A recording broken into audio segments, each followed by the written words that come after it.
Hi all, you're on the couch with therapist Andy Dukeshire.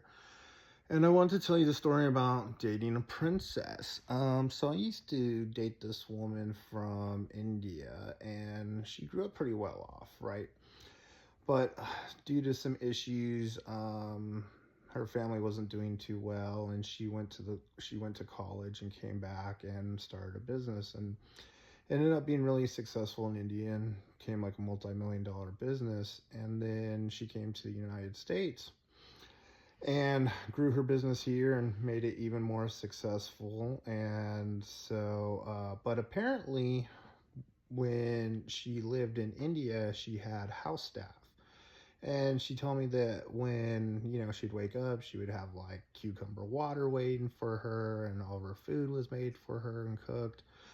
And when she came to America, that it was pretty hard and difficult that she had to learn how to cook. And even before she told me that, I'd joke with her and, you know, say she was a princess, right? Like, and I was probably a little worried, right? Like, I'm awesome, but I don't know if I'm princess awesome. It's a whole nother level. But, excuse me.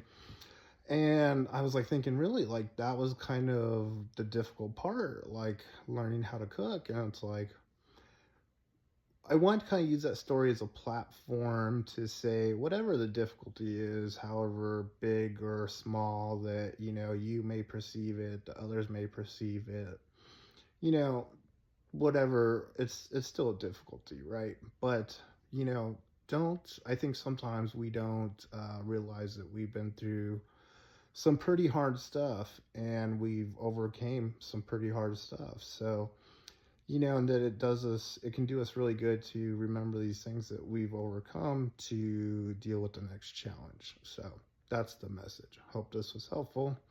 Talk to you later.